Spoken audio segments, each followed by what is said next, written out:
مجھے نہیں پتا کہ مطلب یہ بات کیوں آج تک جو ہے حکومتوں کی سمجھ نہیں آ رہی، یا یہ بات ریاست کو کیوں سمجھ نہیں آ رہی کہ آپ یہ بھی کہتے ہیں صاحب کہ آپ اللہ رسول کے ماننے والے ہیں، یقیناً ماننے والے ہیں، اس میں کوئی دوسری رائے نہیں، اور میرا یہ فرم بلیو ہے کہ آپ کا تقویٰ اللہ ہی جانتا ہے کہ کیا ہے کیا نہیں ہے، میں کسی پہ ظاہر ججمنٹل بھی نہیں، لیکن بات یہ ہے کہ بڑا ایک بالکل نوشتہ دیوار ہے صاحب، لکھا ہوا ہے کہ سود اللہ اور اس کے رسول سے جنگ ہے، اور آپ پورے پاکستان کو کامیاب بھی دیکھنا چاہتے ہیں، معیشت کو مضبوط بھی دیکھنا چاہتے ہیں، اور لگے میں اللہ رسول سے جنگ میں، مجھے بتائیے تو اس لعنت کے بعد آپ کیا رہ جاتا ہے؟ مجھے ذرا سمجھائیے اس بارے میں، پاکستان کے بارے میں۔ جی جنید بھائی، یہ ایک المیہ ہے ہمارا اور ہمارے اس وطن عزیز کا کہ دیکھیے اس بات میں تو کوئی دوسری رائے نہیں ہے کہ یہ وطن عزیز اسلام کے نام پر ہی حاصل کیا گیا، اور ہمارے اکابرین کی یہی فکر اس کے پیچھے کار فرما تھی کہ ایک ایسی تجربہ گاہ جہاں اسلام کے اصولوں کو نافذ کیا جائے اور اس کے مطابق ایک اسلامی معاشرے کا قیام عمل میں لایا جائے، تو پھر ہم نے اس کی طرف آگے بڑھنا تھا، مگر حادثہ یہ ہوا ہمارے ساتھ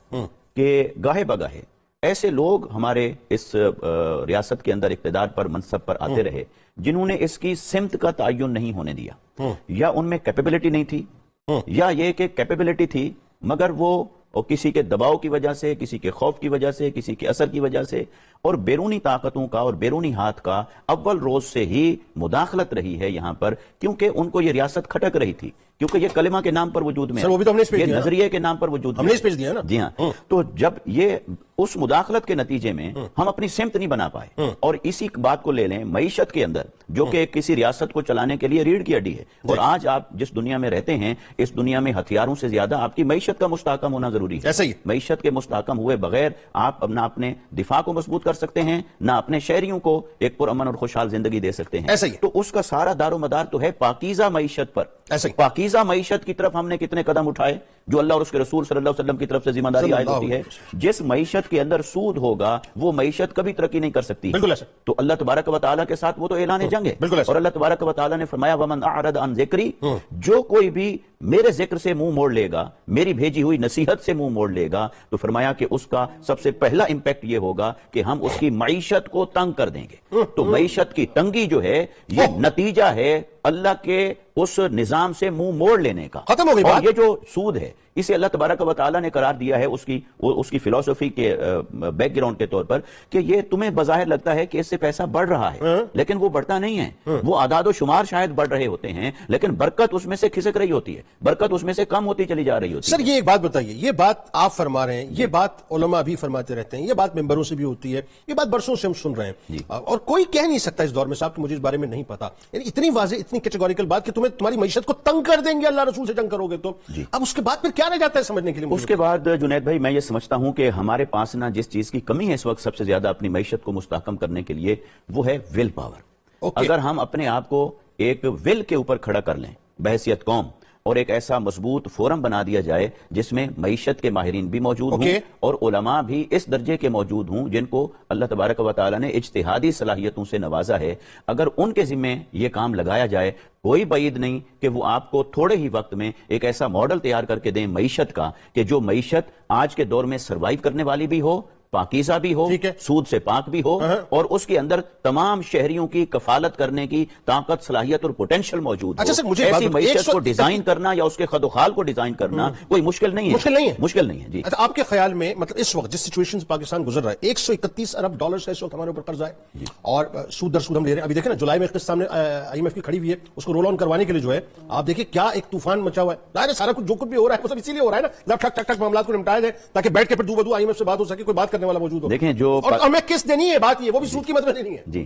اور المیہ یہ ہے کہ وہ جہاں سے ہم لیں گے اس میں ہمیں یہ فکر نہیں کہ اس سے کسی طرح قسط ادا ہو جائے، اس سے بھی ہمیں فکر یہ ہے کہ اس میں سے میرا حصہ کتنا ہے، کہ جو ہمارے خزانے میں نہیں پڑا ہوا اگر وہاں سے میں نہیں لے سکتا تو باہر کے مالیاتی اداروں سے ایسی امداد آنی چاہیے جس سے کم جو صاحب منصب ہیں ان کا گھر چلنا چاہیے، ان کی نسلوں کا انتظام ہونا چاہیے، باقی قوم کی خیر ہے، اور جو غربت کی لکیر سے بھی نیچے زندگی گزار رہے ہیں اس کی کسی کو فکر نہیں ہے۔ اور اس میں آپ کو یہ بات عرض کروں، پاکستان کو جہاں آپ اس اینگل سے دیکھتے ہیں کہ اس وقت مقروض ریاست ہے، معیشت کے اعتبار سے خستہ حالی میں ڈوبی ہوئی ہے، وہیں آپ یہ بھی دیکھیں کہ پاکستان کے اندر اللہ تعالیٰ نے لوگوں کو دل کتنا بڑا دیا ہے، وسائل کتنے بڑے دیے ہیں، چیریٹی کتنا ہم جو غربت کی بات کر رہے ہیں، اگر آپ پاکستان کی پریولیج کلاس کو دیکھیں، ان کے پاس جتنے وسائل ہیں یہ کتنا غیر مساویانہ تقسیم کے ساتھ موجود ہیں. اگر آپ اسی کو بیلنس کر دیں اور قرآن کے اس اصول پر آ جائیں، حدیث کے اس اصول پر، شریعت پر، کہ میرے آقا صلی اللہ علیہ وسلم فرما رہے ہیں کہ تؤخذ من اغنیائہم وترد الی فقرائہم، مالداروں سے لیا جائے اور فقراء کو لوٹایا جائے. تو لہٰذا اگر آپ اس کو ہموار کر لیں معیشت کو، تو ہم ود ان ایئرز اس جگہ پہ پہنچ سکتے ہیں جہاں ایک خوشحال ریاست کھڑی ہوتی ہے. بالکل ٹھیک ہے، بالکل ٹھیک ہے، بالکل ٹھیک ہے. بہت ایک طویل واقعہ ہے ناظرین، اس کا ایک سینopsis مجھے ایک دم ذہن میں آ گیا مفتی صاحب کی بات سے.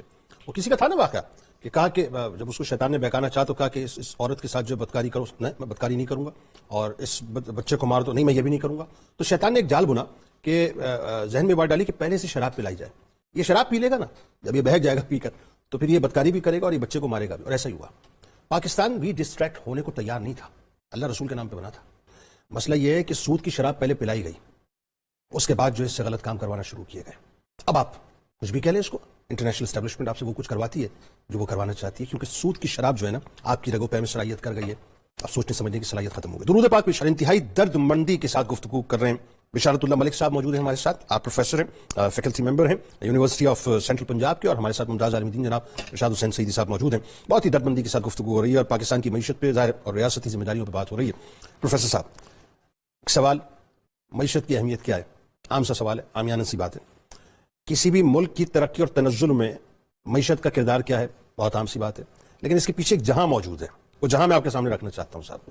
وہ جہاں یہ ہے کہ جس افغانستان کو ہم نے پالا، برسوں پالا، آج ہماری کرنسی اور اس کی کرنسی کا ڈفرنس یہ ہو گیا ہے کہ صاحب 3.78 یعنی کنورژن ریٹ ہو چکا ہے. 3.78 پاکستانی روپے دیں گے تو ایک افغانی بنتا ہے، ایک افغانی.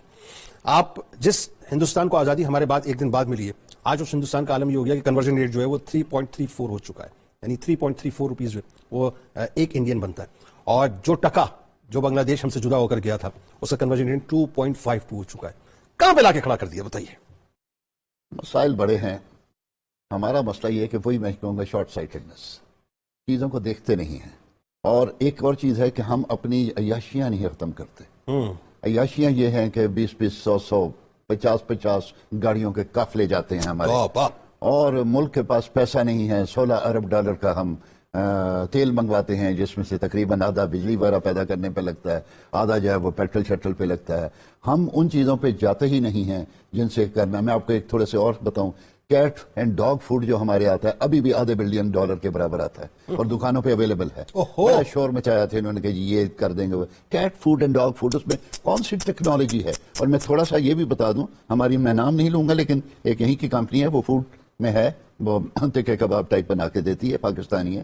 انہوں نے ڈاگ فوڈ بنایا. تو 2 بڑے کتوں کا نا، وہ جو لیبرڈور ٹائپ کے ہوتے ہیں، مجھے زیادہ ان کا علم نہیں ہے، ان کے لیے وہ خاتون نے $1100 کا مہینے کا ڈاگ فوڈ خریدا. اوکے. جو کہ باہر سے جو امپورٹڈ ہے وہ 4000 کا آتا ہے. اوکے. اور امپورٹڈ آپ کے اویلیبل ہے. ٹھیک ہے. اور ہمارے ہی وہ لوگ، میں ان کو جانتا بھی ہوں، اور انہی کو اگر گورنمنٹ یا کوئی ریکویسٹ کرے کہ ٹھیک ٹیکس ختم، سب ختم، تم یہ بناؤ. مطلب بات جنرلی اگر ہم ٹریڈ کی بات کریں تو بی پاکستانی اور بائی پاکستانی کا جو کنسپٹ ہے اس کو جاننا چاہیے. تو پھر cat food and dog food میں بھی کون سی وہاں پہ ٹیکنالوجی یوز ہوتی ہے جو ہمارے پاس نہیں ہے؟ اب اتنی سی بات ہے سوچنے کی، اور گورنمنٹس کا تو دھیان ہی نہیں نا ادھر. وہ تو پتہ نہیں کدھر سوچتے رہتے ہیں. اور میں تو سمجھتا ہوں کہ جب کوئی اقتدار میں آتا تو اس کی عقل ویسے یاد ہی ہو جاتی. سر، ایک عام آدمی، ایک عام پاکستانی بھی وینٹیلیٹر پہ ہے معیشت کے اعتبار سے اپنی، اور آپ کی جو مطلب پورا ملک ہے وہ بھی وینٹیلیٹر کے اوپر کھڑا ہوا ہے. آپ بس ہڑباؤں کے اندر سارے کام کر رہے ہوتے ہیں. تنزل اور ترقی کا معیار معیشت کی پرسپیکٹو میں پہلے تھوڑی سی ایک اور بات اس کے بعد آتا ہوں. آپ فرما رہے تھے سود کے بارے میں. آپ ہر بندہ اس انتظار میں ہے کہ وہ IMF سے ہم نے قرضہ لیا، اس پہ ہم سود دیتے ہیں، اور یہ بینک سود. اور بھائی ہم اس کو نہیں چینج کر سکتے. اپنے لیول پہ سوچو، تم خود تو سود نہیں لے رہے. اپنا اکاؤنٹ تمہارا غیر سودی ہے کہ نہیں؟ جبکہ ابھی بھی ہمارے جو کیا کہتے ہیں انٹرسٹ فری بینکنگ ہے وہ شاید 4-5% سے زیادہ نہیں ہے. تو انڈیویجولی تو ہم یہ فیصلہ کریں. بالکل صحیح. اور آپ یہ کریں. الحمدللہ میں نے کیا. بالکل صحیح. اور اس کے بعد جو اطمینان میری زندگی میں الحمدللہ بہت ہے. بلکہ اب تو بہت سے لوگ کیلکولیشن کر رہے ہوتے ہیں صاحب، اتنی انسرٹنٹی ہے ملک کے اندر، ادھر ادھر انویسٹمنٹ کرنے کی بجائے بینک کے اندر رکھو، فوراً کیلکولیٹ کر لیتے ہیں اتنا پیسہ تو آپ کے پاس آنا ہی آنا ہے. تو اور اس کے بعد بربادی شروع ہو جاتی ہے. میزائل سارے اللہ اور رسول کے تمہاری طرف آ جانے ہیں. بالکل ٹھیک. تو اس چیز کا لوگوں کو پتہ نہیں چلتا. اور اللہ کے جو میزائل ہیں وہ یہ نہیں کہ باقاعدہ میزائل، وہ کینسر ہو سکتا ہے، وہ کوئی بیماری ہو سکتی ہے. ایسے ہی آپ اللہ کا نام لیں یار، خود اللہ کے تابع تو ہو جائے نا. اچھا، دوسری بات آپ نے کیا کہ ہاں میں یہ کہتا معیشت، تنزل اور ترقی. ہماری معیشت میں تنزل جو ہے وہ تو میں نے آپ کو وجہ بتا دی. نہیں, ملک کی ترقی اور تنزل, ملک کی ترقی و تنزل definitely such an important thing. کسی ملک کی عزت, آپ کی سوورنٹی جو ہے وہ اس کے اوپر آ جاتی ہے. جب آپ, وہی بات آپ نے کہا, جب آپ ہاتھ پھیلاتے ہیں. وہ اخوان المسلمون کے ایک صاحب تھے پرانے زمانے میں, وہ یہ آپ کے جو ان کا کیا ہے جی مدرسے کا نام, سب سے الازہر یونیورسٹی, اس کے ریکٹر تھے. وہ جب بادشاہ فاروق آتا تھا نا ان کے پاس ملنے کے لیے, تو وہ ٹانگیں پھیلا کے بیٹھے ہوتے تھے. شاید وہ گھٹنے چھٹنوں کا مسئلہ ہوگا, تو بادشاہ آتا تھا تو ویسے ہی ٹانگیں پھیلا کے بیٹھے رہتے تھے زمین پہ. وہ آ کے بیٹھتا تھا, بات کرتا تھا, چلا جاتا تھا. اور وہ صبح اپنے گاؤں سے جب آتے تھے تو گدھے کے اوپر بیٹھ کے آتے تھے اور گدھا باہر باندھ دیتے تھے. اچھا. تو کسی نے ان سے کہا کہ بھائی آپ کم از کم بادشاہ کا تو خیال کریں, وہ بھی آتا ہے تو ٹانگیں پھیلا کے بیٹھے رہتے ہیں. تو انہوں نے یہ جواب دیا کہ جو شخص ہاتھ نہیں پھیلاتا وہ ٹانگیں پھیلا سکتا. کیا بات ہے, کیا بات ہے بھائی, کیا اچھا ہے. آپ غور کیجئے, کیا اچھا, ہمارے یہ کہ ایک جملے میں آپ نے بیان کر دیا. ہاتھ پھیلانے کے لیے پھر ہم اکڑ کے بات تو نہیں کرتے. تو ہماری سوورنٹی جو کمپرومائز ہوئی ہے, جو جدھر سے آتا ہے تھپڑ مار کے نکل, ہماری سوورنٹی کمپرومائز ہوئی ہوئی ہے. ہم نظریاتی طور پہ اپنے آپ کو اتنا کمپرومائز کر چکے ہیں کہ نظریاتی طور پہ ڈکٹیشنز ہمیں وہاں سے لینی پڑتی ہیں. ہاں, اور پوچھتے ڈونٹس کے ایریاز کیا ہیں وہاں سے پوچھنا پڑتا ہے ہمیں. ڈوز کے ایریاز وہاں سے پوچھنا پڑتے ہیں. Dos and don'ts. اور ایک ملک کوئی پابندی لگا دیتا ہے تو ہمیں اس کو فالو کرنا پڑتا ہے. بالکل ایسا. یہ نہیں کہ یو این او نے پابندی لگائی. اچھا, اور بات یہ تھی کہ معیشت میں اس کا وہ کام, معیشت کا دیکھیں, لوگ بہت سارے بحث کرتے ہیں کہ جی معیشت امپورٹنٹ ہے. فوجی طاقت جو ہے نا وہ اگر نہ ہو اور یا معیشت نہ ہو, میں دو مثالیں دے دیتا ہوں. روس بہترین فوجی طاقت تھی, معیشت خراب تھی, ٹوٹ گیا. ہندوستان میں آپ کے مغل بہترین معیشت تھی, فوجی طاقت نہیں تھی, کولیپس ہو گئے. کلیپس ہو گیا. یہ دونوں ساتھ ساتھ چلیں گے. ایگزیکٹلی, یہ دونوں ساتھ ساتھ چلیں گے. دیکھیں, میں تو اس پہ تو کوئی دوسری رائے نہیں ہوتی. میں تو بڑا فرم بلیور ہوں. یہ بلا وجہ کی لوگ بات کرتے ہیں صاحب کہ ان کے بجٹس کو کرٹیل کیا جائے. بجٹس ہونے چاہیے, کھل کے ہونے چاہیے صاحب. بات یہ کہ ملکی دفاع جو ہے ہمارے لیے پہلی پریورٹی ہے. لیکن اگین وہی بات آ گئی, جو معیشت ہے اس کی امپورٹنس کو سمجھنا بھی بہت ضروری ہے کہ معیشت کی امپورٹنس کیا. اب مثال کے طور پہ میں اگر آپ سے یہ بات پوچھوں کہ صاحب اس وقت جو ہے وہ پاکستان کی جو معیشت ہے ٹوٹیلٹی میں ظاہر ہے ہمارے سامنے, جو کچھ بھی ہم ایک فرد سے لے کے اوپر تک دیکھ رہے ہیں, کیا اسٹیپس ایسے میں دیے؟ پیٹرول نے تو تباہی مچا دی, بتائیے ذرا. یہ بہت اہم سوال ہے کہ اس وقت ہمیں وہ کون سے اقدامات ہیں جن کی ضرورت ہے, اور ان اقدامات کے ساتھ ہم اپنے ملک کو, ریاست کو اور خاص طور پر معیشت کو مستحکم کر سکتے ہیں. دیکھیے, بحیثیت مسلمان ہمارے لیے سب سے بہترین نمونہ وہ حضور تاجدار کائنات صلی اللہ علیہ وسلم کی سیرت مطہرہ ہے. مکی زندگی ہے, پھر مدنی زندگی ہے. مکی زندگی میں تقاضے بھی جدا تھے اور آقا علیہ السلام کی سیرت مطہرہ کی آئینہ داری بھی اس کے مطابق ہے. مدینے میں ہجرت فرمانے کے بعد جو آپ نے آقا علیہ السلام نے جو پیرامیٹرز امت کو, انسانیت کو عطا فرمائے, اس میں سب سے پہلے کیا تھا؟ سب سے پہلے ایک چیز تھی قانون کی حکمرانی اور انصاف. یعنی آپ ریاست مدینہ کے ماڈل کی بات کر رہے ہیں بنیادی طور پر. جی, ریاست مدینہ کے ماڈل کی بات کر رہا ہوں کہ آقا علیہ السلام نے سب سے پہلے عطا فرمایا کہ یہ دیکھیے, جو مختلف کمیونٹیز رہتی ہیں ان تمام کے مابین ایک چارٹر کا ہونا ضروری ہے اور ہر ایک کی باؤنڈری کا تعین ہونا ضروری ہے. کمیونٹیز کو نکالا نہیں ہے, ہر ایک کے لیے دائرہ کار کا تعین فرمایا ہے اور اسی دائرہ کار میں رکھا ہے. پھر اس کے بعد معیشت ہے. معیشت میں آقا علیہ السلام نے سب سے پہلے ہمیں اپنی سیرت سے کیا عطا فرمایا؟ مواخات. مواخات کیا ہے؟ ایک طرف کمزور ہے اور ایک طرف طاقتور ہے. ایک طرف وہ ہے جس کے پاس کچھ وسائل ہیں, دوسری طرف وہ ہے جس کے پاس وسائل نہیں ہیں. اب اس کو بیلنس کرنا ہے اور اس کو ہمواری کی طرف لے کر آنا ہے اور اس ناہمواری کو ختم کرنا ہے. اور وہ آقا علیہ السلام نے اپنی سیرت مطہرہ کے فیض اور برکت سے ہمیں کر کے دکھایا. آج اگر ہم اس کو اپنائیں, کیا اقدامات کریں؟ سب سے پہلے تو آپ یہ کریں کہ اس ملک کے اندر یہ دیکھیں کہ جو لوگ غربت کی لکیر سے نیچے زندگی گزار رہے ہیں اور جو لوگ اس وقت پاکستان کے اندر وہاں کھڑے ہیں کہ جہاں دنیا کے طاقتور ترین ملکوں کے باشندوں کی بھی تجارت اور ان کے اپنے وسائل اتنے نہ ہوں شاید جتنے ہمارے ملک کے اندر ایسے لوگوں کے موجود ہیں. اب سوال یہ ہے, جس نے جائز طریقے سے حاصل کیا اس کا رائٹ ہے, لیکن اس کی چھان بین کی جائے اور دیکھا جائے کہ اس کو کہاں کٹ لگانا ہے. تو جب آپ نے معیشت کو ہموار کرنا ہے تو یہ نہیں کریں گے کہ ہر بار غریبوں کے اوپر آپ ٹیکس بڑھاتے چلے جائیں, جن کی پیئنگ کیپیسٹی اپروکسیمیٹلی 0 پہ چلی گئی ہے, نیل ہو گئی ہے, ان کے اوپر آپ مزید بوجھ ڈالتے چلے جا رہے ہیں. اور جن کے پاس وسائل ہیں, خوشحالی ہے اور کچھ نہ کچھ پے کرنے کے لیے ہے, ان کو آپ ریلیف دیتے چلے جا رہے ہیں. تو جب ہم اپنی پریویلیج کلاس کو ریلیف پہ ریلیف دیں گے اور جو کمزور ترین لوگ ہیں معیشت کے اعتبار سے ان کو بوجھ تلے مزید دباتے چلے جائیں گے تو اس سے معیشت کبھی بھی مستحکم نہیں ہوگی. آپ نے ایک ہی چکی رکھی ہوئی ہے, اسی میں آپ سب کو پیس رہے ہیں, سبھی کو پیس رہے ہیں. تو میں یہ سمجھتا ہوں کہ اس وقت اپنی معیشت کو مستحکم کرنے کے لیے اور اسے ٹریک پر لانے کے لیے سب سے پہلے تو یہ جو ڈیفرنس ہے نا اس کو منیمائز کرنا ہوگا اور اسے ہمواری کی طرف لانا ہوگا اور اس نہ ہمواری کو ختم کرنا ہوگا. پھر دوسری چیز جن اقدامات کی ضرورت ہے وہ آقا علیہ الصلوۃ والسلام کی سیرت مطہرہ سے ہمیں یہ ملتی ہے کہ جو حکمران ہیں جن کے پاس منصب ہے ان کا طرز زندگی سادہ ہونا چاہیے. اگر ہم اس اعتبار سے دیکھیں کہ ہمارے کتنے وسائل کا استعمال ان لوگوں کی شہانہ آسائشوں سہولیات اور پروٹوکول پہ خرچ ہوتا ہے اور کتنا ویلفیئر کے اوپر خرچ ہوتا ہے یا خدمت خلق کے اوپر خرچ ہوتا ہے, ہمیں اس کی ریشو شاید شرمناک حد تک نیچے نظر آئے. لہذا ہمیں یہ کرنا ہے کہ آقا علیہ الصلوۃ والسلام کی سیرت مطہرہ سے اس نمونے کو اپنانا ہے کہ سادہ طرز زندگی اپنایا جائے اور وہاں سے اپنے جو اخراجات ہیں اس کو کٹ کر کے عام آدمی کی خوشحالی کے لیے اقدامات کرنے کی ضرورت ہے. پھر آقا علیہ الصلوۃ والسلام کی سیرت مطہرہ سے جو ہمیں ایک اور چیز ملتی ہے زکوٰۃ کا نظام. اس زکوٰۃ کے نظام کو ہم نے پاکستان کے اندر اس کے اصل روح کے ساتھ کبھی نافذ کرنے کی کوشش نہیں. بڑی اہم بات ہے. ورنہ یہ کہ آپ دیکھیے یہی زکوٰۃ ہی وہ نظام ہے کہ حضرت عمر بن عبدالعزیز رضی اللہ تعالیٰ عنہ کے زمانے میں 2.5 سال یعنی کہاں گئے کہ ابھی ہمیں وقت نہیں ملا, ابھی ہمیں وقت نہیں ملا, ابھی ہمیں وقت نہیں ملا کہ ہم اس کو ٹھیک کرتے. 2.5 سال کے اندر وہاں زکوٰۃ دینے والے لے کے پھر رہے ہیں اور دینے والا کوئی نہیں ہے. یعنی وہاں پر انہوں نے غربت کو اس لیول پہ پہنچا کر ختم کر دیا. دنیا تک ایک مثال ہے کہ کوئی یہ نہیں جسٹیفائی کر سکتا کہ میرے پاس وقت نہیں تھا, وقت نہیں تھا, ان کے پاس بھی نہیں تھا. تو لہٰذا میں اپنی بات کو اگر سمرائز کروں تو وسائل کی مساویانہ تقسیم ضروری ہے اور سادہ طرز زندگی اختیار کرنا ضروری ہے. مواخات کے نظام کو رائج کر کے اس کو تقویت دے کر اس سے معاشرے کی ناہمواری کو ختم کرنا ضروری ہے. اور جو پریولیج کلاس ہے اس کے میں یہ نہیں کہہ رہا کہ ان میں سے جس نے جائز اور حلال طریقے سے کمایا ہے وہ بھی آپ چھین لیں, یہ اسلام اجازت نہیں دیتا. لیکن البتہ اس کو روکنا ضروری ہے. اور ہماری جو معیشت کی سب سے بڑی خرابی کی جڑ ہے وہ ہے کرپشن, جس کی طرف پروفیسر صاحب نے بھی اشارہ کیا. اس بےایمانی اور کرپشن کا جب تک ہم خاتمہ نہیں کر لیتے اس وقت تک ہماری معیشت میں برکت. رشوت لیتے ہوئے پکڑا جائے, رشوت دے کے چھوٹ جائے. اچھا اب بات یہ پروفیسر صاحب آخر میں, اب آئیے جو بڑی اہم ترین بات ہے اس وقت ظاہر آپ سبھی کا جو ہے وہ باہر جانا ہوتا ہے پاکستان سے. ایک زمانہ تھا پاکستانی پروڈکٹس جو ہیں وہ ہم تفاخر سے دیکھتے تھے اسٹورز کے اوپر نظر آتی تھی, مطلب پاکستان کا ٹیگ لگا ہوتا تھا. آج صورتحال یہ ہو گئی ہے کہ ہر طرف جو چائنا اور انڈیا جو ہے وہ چھایا ہوا ہے, مطلب بنگلہ دیش چھایا ہوا ہے. پاکستان کا کہیں کسی جگہ پہ کسی آپ کو جو ہے اپنے اسٹور کے اوپر کوئی پروڈکٹ جو نظر آ جاتا ہے. وجہ کیا ہے کہ ہم نے ظاہر ہماری پریورٹی نہیں ہے, ہمارے اخراجات زیادہ ہیں, ہماری انکم جو ہے وہ محدود کر دی ہے ہم نے ملک کی. اور کوئی بھی گھر مطلب اگر گھر کا ماڈل لے لیں وہ چل ہی نہیں سکتا کہ اگر اخراجات زیادہ ہوں اور انکم کم, کچھ ایسے کہ آپ ملک چلا لیں گے.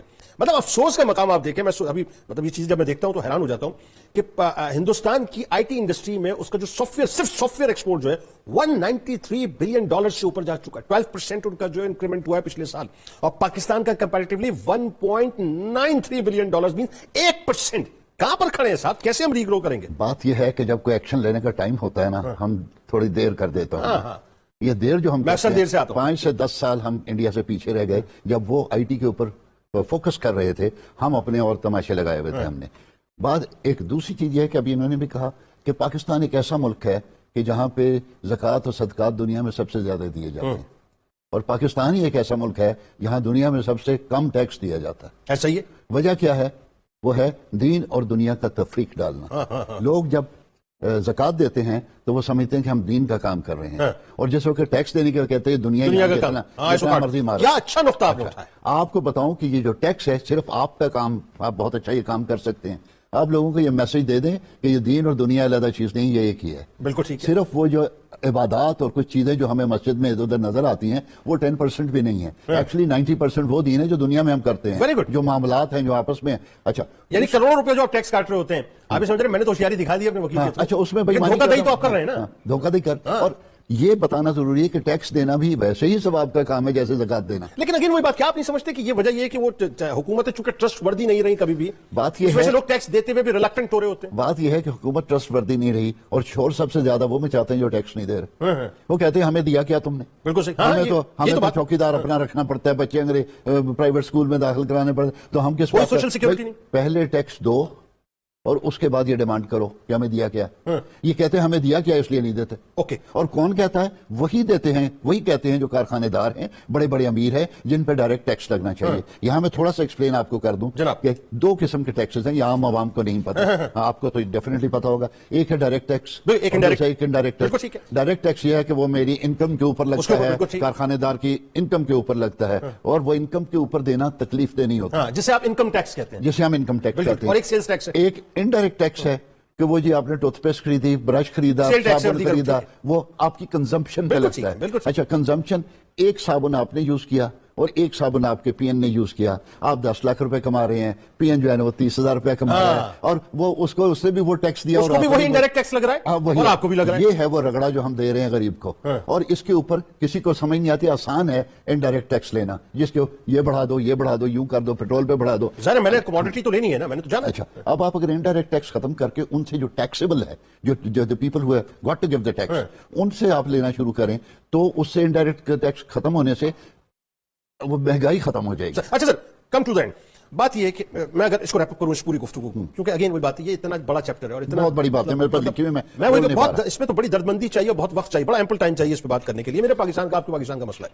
لیکن اگین وہی بات ہے کہ ریپ اپ کرتے ہوئے کہ ڈو یو تھنک کہ مطلب یہ جو ایک وینٹیلیٹر پہ سب معیشت ہماری جو تڑپ رہی ہے، پھڑک رہی ہے، اس کو کچھ ہم کھڑا کر سکتے ہیں؟ کوئی ہے کر سکتے ہیں کیسے؟ بالکل کر سکتے ہیں. میں 2 3 4 جلدی بولتا ہوں، بہت ریپڈلی، وقت بالکل ختم ہو گیا. اچھا ایک تو یہ جو فائلر اور نان فائلر کا جو تماشا لگایا ہوا ہم نے وہ ختم کرے.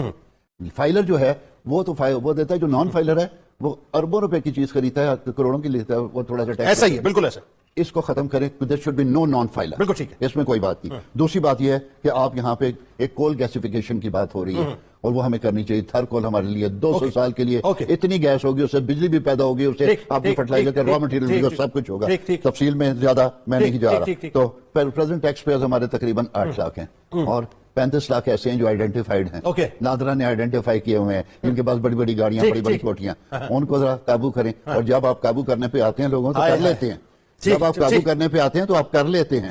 ریاست کی اتنی بڑی طاقت ہے، ان کو نہیں آپ قابو کرتے. بہت شکریہ. یہ کیا بات ہے؟